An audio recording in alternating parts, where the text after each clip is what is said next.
If you grew up in the 90s, your brain is probably 70% Sunny D and 30% repressed memories of bizarre afternoon television. We were a generation raised by sugary cereal, colored by red dye number 3, and shows that secretly hid massive mind-blowing controversies right under our noses.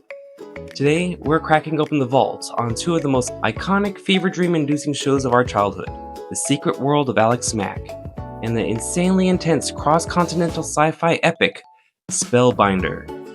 I'm going to reveal the bizarre behind-the-scenes scandals, the Hollywood A-list movie star who made her secret TV debut, making Alex's life miserable, and why one of these shows had to undergo an absolute panic-induced emergency censorship rewrite after the first episode. Let us start our trip down memory lane in the incredibly poorly zoned town of Paradise Valley with The Secret World of Alex Mack. I'm Alex Mack. I was just an average kid until an accident changed my life. And since then, nothing. Aired from 1994 to 1998, this show was the absolute cornerstone of Nickelodeon's Snick lineup, stepping up to the plate to replace the legendary Clarissa Explains It All. The premise is something that could only be greenlit in the 90s. You have a totally average teenager named Alex who is walking home from school, only to be nearly run over by a rogue truck from a shady local chemical plant. She gets drenched in a top-secret, glowing golden sludge called GC-161. Naturally, instead of getting a massive lawsuit and free healthcare for life, she suddenly gets telekinesis, the ability to shoot electricity from her fingers, and the totally normal, everyday power to turn into a mobile puddle of metallic goo. Can we just pause and appreciate the absurdity of the Paradise Valley chemical plant? Who approved the city planning for a top-secret experimental chemical facility right down the street from a junior high school? The CEO, Danielle Atron, was basically a supervillain in a sharp blazer, casually deploying security goons to hunt down a middle schooler. But finding the perfect girl to play Alex was an absolute nightmare for the creators. Series creator Thomas W. Lynch auditioned 300 girls for the role. He did not want a polished, overly rehearsed fake Hollywood kid. He wanted someone real, someone who could pull off wearing a backward baseball cap and flannel shirt while looking genuinely terrified of glowing in the dark. He finally found Larissa Oleynik, who brought a natural, super relatable awkwardness to the character that completely set her apart. Larissa became our super-powered avatar, the girl next door who just happened to be able to liquefy herself to slide under locked doors. I will show you the exact, hilarious reason why the creators had to frantically rewrite her puddle powers in just a minute. But first, you need to understand the absolute star power hiding in the background of Season 1. Every good superhero needs an antagonist. Sure, Alex had the evil corporate CEO hunting her down, but her real, everyday torment came from her crush's snobby, mean-spirited girlfriend, Jessica. If you go back and watch Season 1 today, your jaw will drop. That is because The Secret World of Alex Mack marked the official television debut of Hollywood A-lister Jessica Alba. Long before she was leading blockbuster movies or founding billion-dollar companies, she was aggressively rolling her eyes at Alex Mack in a middle school hallway.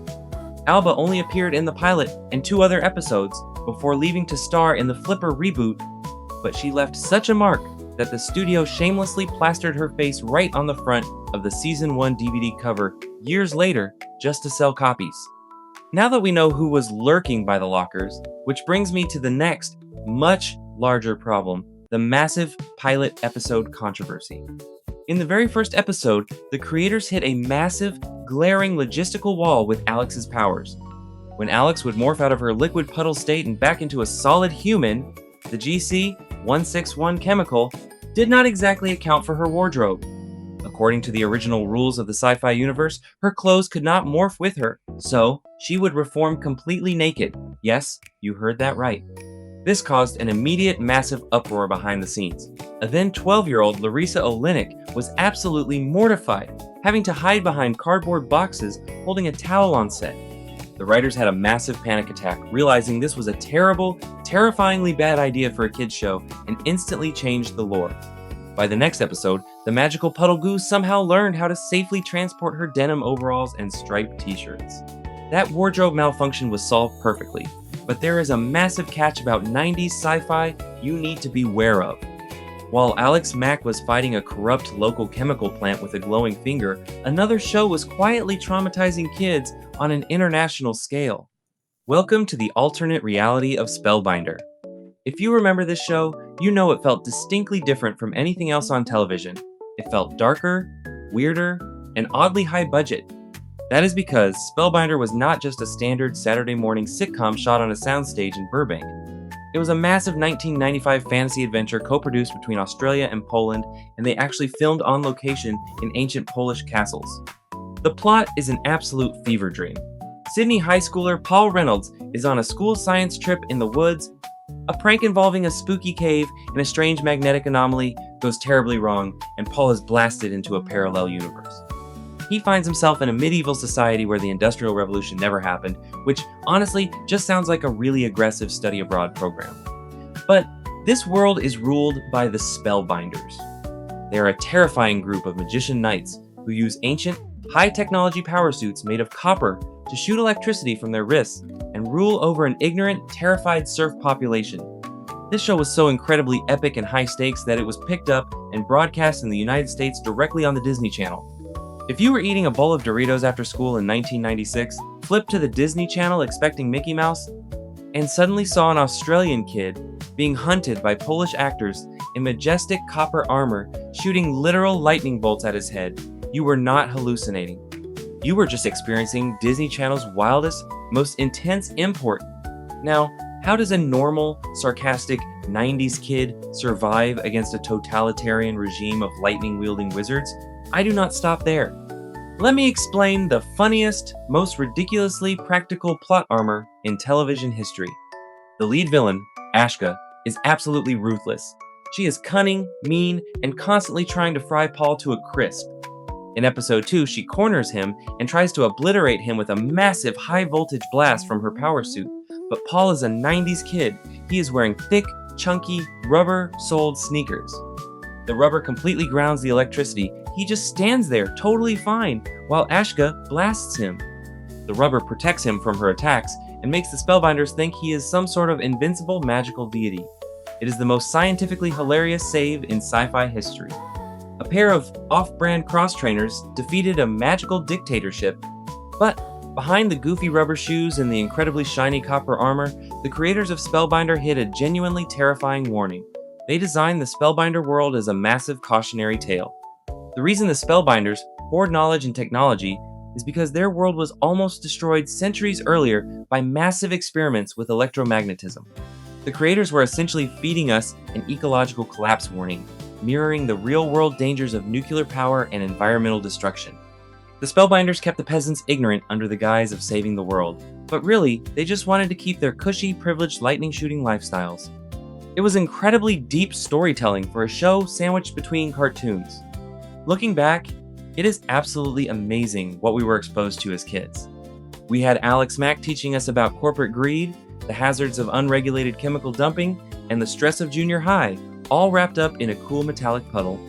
And we had Spellbinder giving us a literal masterclass in alternate history dystopias, the corruption of absolute power, and the scientific benefits of a good pair of rubber sneakers.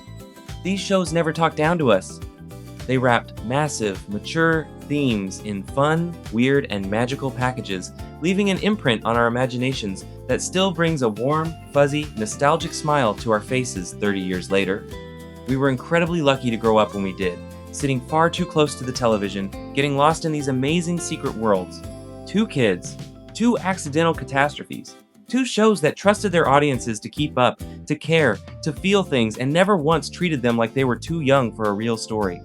Spellbinder gave us a world of crumbling castles, flying copper ships, and the radical idea that knowledge is the most dangerous power there is.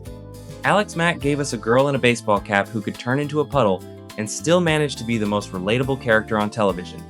Neither of them got the merchandise deals. Neither of them got the reboots. But both of them lived permanently in the brains of every kid who watched them, in that particular room of memory where the best parts of childhood stay forever. We grew up with good stuff, y'all.